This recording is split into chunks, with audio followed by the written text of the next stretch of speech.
चलिए तो स्टार्ट करते हैं क्वेश्चन नंबर 4 जो कि है what is consent in medical practice, describe various kinds of consent, it's rules.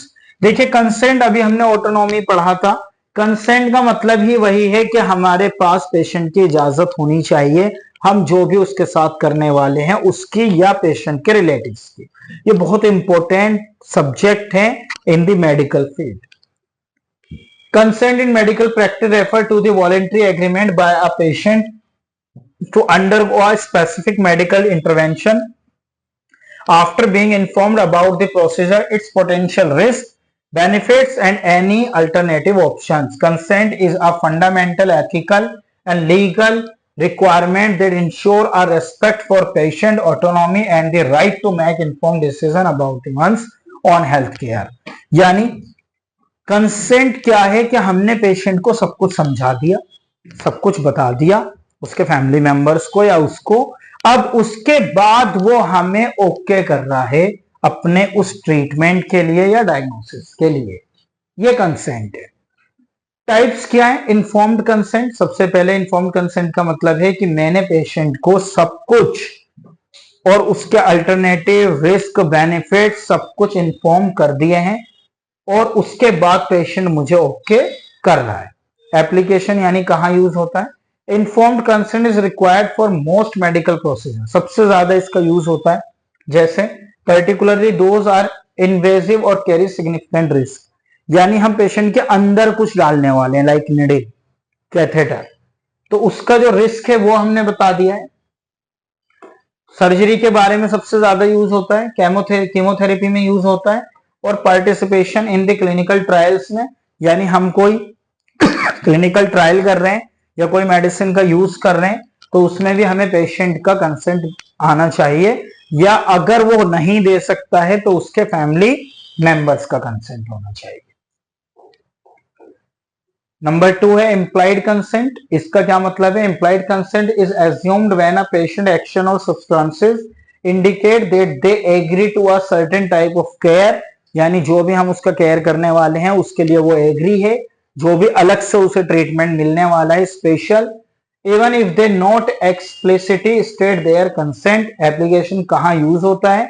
Implied consent typically applied to routine non invasive procedure जैसे ultrasound या एक्सरे, उसमें हमने कुछ नहीं किया ना, तो ये एक नॉन इन्वेजिव प्रोसीजर है। Consent is presumed based on the patient's behaviour. For example, a patient who extend their arm for a blood draw is given implied consent for the procedure. implied consent का क्या मतलब है? आपने बोला कि मुझे आपका ब्लड सैंपल लेना है, हाथ सीधा करिए, तो जब उसने हाथ सीधा किया तो इसका मतलब implied consent है, उसने अपनी मर्जी से किया, उसका आपके साथ वो एग्री करता है इस प्रोसीजर को कराने में। लेकिन ये ब्लड सैंपल एक नॉन इन्वेजिव टेक्निक है। इन्वेजिव टेक्निक है, नॉन इन्वेजिव टेक्निक में तो निडल अंदर जाएगा, जैसे अल्ट्रासाउंड। तो अल्ट्रासाउंड के केस में पेशेंट आया है रिक्वेस्ट फॉर्म लेकर, डॉक्टर ने एंट्री की, अंदर खुद जा रहा है, खुद लेट रहा है, तो इसका मतलब उसका कंसेंट है अल्ट्रासाउंड कराने के लिए। एक्सप्रेस कंसेंट क्या है? Express consent is explicitly communicated by the patient either verbally in writing. This type of consent is clear and direct, यानी ये वर्बली भी हो सकता है, उसने मुंह से कह दिया हाँ ठीक है मुझे कोई प्रॉब्लम नहीं है, और राइटिंग में भी हो सकता है। Application express consent is required for more invasive और significant procedures. For example, instance a patient signing a consent form before surgery is providing written express consent. यानी अगर मुझे अपने कैनुला लगवाना है तो मैंने बोला ठीक है डॉक्टर साहब लगा दो, this is the verbally consent, but मैंने लिख के दिया हाँ ठीक है, मुझे कैनुला के रिस्क के बारे में, बेनिफिट्स के बारे में बता दिया गया है और अब मैं कैनुला अपनी मर्जी से लगा रहा हूं और मैंने साइन किया, this is the written consent. Written consent. What is verbal consent, ये भी मैं आपको बता चुका हूं। नेक्स्ट, प्रॉक्सी कंसेंट, यानी मेरे अलावा सर्जरी जो होनी है वो मेरी होनी है, तो सारे रिस्क, सारे बेनिफिट, सब कुछ मुझे बता दिए गए, लेकिन मेरा इसमें रोल नहीं है, लाइक कंसेंट मैं नहीं दे सकता, मेरी जगह कोई और देगा।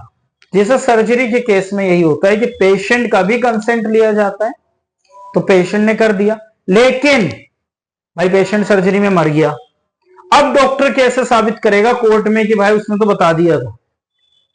पेशेंट के घर वालों ने केस कर दिया कि भाई हमें तो बताया ही नहीं गया रिस्क के बारे में कि इसमें ये रिस्क है और हमारा पेशेंट मर सकता है, वरना हम तो कराते ही नहीं। तो पेशेंट के कंसेंट के अलावा प्रॉक्सी कंसेंट भी चाहिए, यानी उसके फैमिली मेंबर्स का कंसेंट कि भाई मैंने पेशेंट के अलावा उसके गार्जियन और उसके पेशेंट के जो फैमिली मेंबर हैं उन्हें भी रिस्क के बारे में, बेनिफिट्स के बारे में सब कुछ अच्छे से एक्सप्लेन कर दिया है और बता दिया है।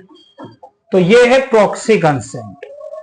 Number 7 presumed consent. डेफिनेशन क्या है? Presumed consent assume that the patient would consent to procedure under the substances even if explicit consent can not be obtain. This is often used in emergency situation where an immediate action is required to save a life or prevent serious harm, and the patient is unable to provide a consent. तो ये presumed consent है कि भाई patient का तो इसमें consent नहीं लिया जा सकता क्योंकि इमरजेंसी है। भाई पेशेंट को हार्ट अटैक आ गया है, अब पेशेंट तो कंसेंट देगा नहीं, तो हम प्रिज्यूम्ड कंसेंट लेंगे, यानी उसकी जगह उसके घर वाले या फैमिली मेंबर्स से। एडवांस डायरेक्टिव्स क्या है? Advance directives are legal document. ये एक लीगल कागज है जो कोर्ट में अप्रूव्ड होता है और माना जाता है। Documents that specify a patient preference for medical treatment in situation where they are no longer able to make decision, यानी पेशेंट खुद डिसीजन नहीं ले सकता। Advance directive can be including a living will और durable power of autonomy, attorney of healthcare. This document is guide to healthcare providers making a decision that align with the patient's wishes. यानी ये वो कागज है जिसमें patient अपनी विशेष लिखता है कि अगर मुझे कुछ हो जाए तो मेरा ये किया जाए। It's like organ donation. अगर मैं सर्जरी के लिए गया तो मैं डॉक्टर को ये कागज लिख कर दे सकता हूं, एडवांस्टिव डायरेक्टिव्स, कि भाई अगर मैं सर्जरी के दौरान मर जाऊं तो मेरे ऑर्गन्स को डोनेट कर दिया जाए, मेरी बॉडी को मेरे घर वालों को ना देकर मेरे ऑर्गन्स को डोनेट किया जाए, लोगों की जान बचाई जाए और फिर जो बचे वो मेरे घर वालों को दे दिया जाए।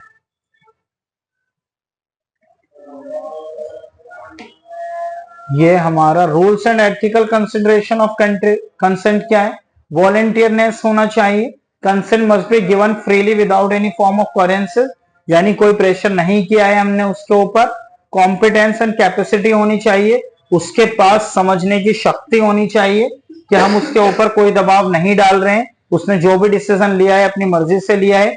डिस्क्लोजर ऑफ इंफॉर्मेशन होना चाहिए कि हमने उसको इस ट्रीटमेंट के डायग्नोसिस के बारे में सब कुछ उसकी भाषा में और डिटेल में समझाया है।